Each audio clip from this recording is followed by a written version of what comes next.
மண்மொழி இன்னைக்கு வீட்டுக்கு விருந்தாளிகளாம் வராங்க, நல்ல கறி மீன் எல்லாம் செஞ்சு வச்சிருக்கியா? சரிங்க அத்தை, கண்டிப்பா செஞ்சு வச்சிடறேன் அத்தை. மாமாக்கு மட்டும் கொஞ்சம் தனியாக எடுத்து வச்சிரு மருமகளே, அப்புறம் அவர் வந்தா திட்டுவாரு. கண்டிப்பா அத்தை, அவருக்கு மீன் குழம்பு, கறி குழம்பு, வறுவல் எல்லாம் தனித்தனியா எடுத்து வச்சிடறேன் அத்தை. எப்படி இருக்கீங்க? நல்லா இருக்கீங்களா? வீட்டுக்கு வாங்க வாங்க வாங்க வாங்க வாங்க. நல்லா இருக்கேங்க்கா. வீட்டில் நீங்களாம் எப்படி இருக்கீங்க? மாமா நல்லா இருக்காங்களா? மருமவெல்லாம் நல்லா இருக்காக்கா? எல்லாரும் நல்லா இருக்காங்க தம்பி. மருமகளே, வீட்டுக்கு ஆள் வந்திருக்காங்க, சமைச்சதெல்லாம் எடுத்துட்டு வா மருமகளே. அத்தை, சமையல் எல்லாம் முடிஞ்சிருச்சு அத்தை, எடுத்துட்டு வந்து வைக்கிறேன் அத்தை. தம்பி, சாப்பாடுலாம் எப்படி இருந்தது? என் மருமகள் எப்படி செஞ்சிருந்தா?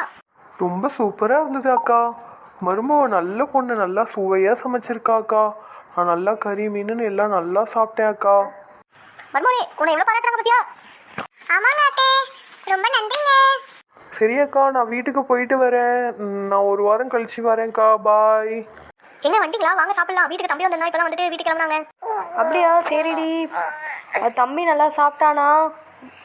அதெல்லாம் நல்லா சாப்பிட்டாங்க. மருமகள் நல்லா சமைச்சிருக்கான்னு சொல்லிட்டு போனாங்க. சரி, எனக்கு பசிக்குது, சாப்பாடுலாம் எடுத்து வைடி. மருமகளே, மாமனாருக்கு சாப்பாடு எடுத்து வை. சரிங்க அத்தை, கண்டிப்பா எடுத்து வச்சிடறேன் அத்தை. என்னடி ஷோரி இது? நல்லாவே இல்லை. இதை போய் நல்லா இருக்குன்னு உன் தம்பி வேற சொல்லிட்டு போனானா? என்னங்க, நல்லா தான் இருக்குங்க, அப்புறம் என்னங்க இப்படி திட்டீங்க? அத்தை, நான் நல்லா தான் அத்தை சமைச்சிருந்தேன். சரி, அதை விடு. எனக்கு எங்கே கறி எடுத்து வச்சேன்னு சொல்லியிருந்தீங்க. நான் தான் சொல்லிட்டு தானே போனேன் எனக்கு எடுத்து தனியாக வச்சுருங்கன்ட்டு. இப்போ என்னென்னா இத்தினூண்டா இருக்குது.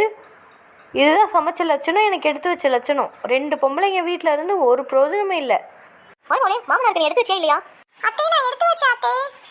எடுத்து வச்ச லட்சணத்தை பாரு. இத்தினூண்டு எடுத்து வச்சுட்டு எடுத்து வச்சாலாம்.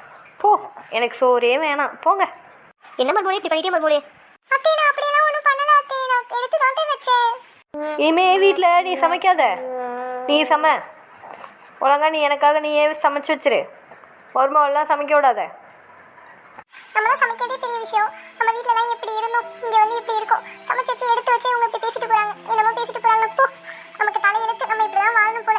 வாழ்க்கையே இப்படி தான் போயிட்டு இருக்கு.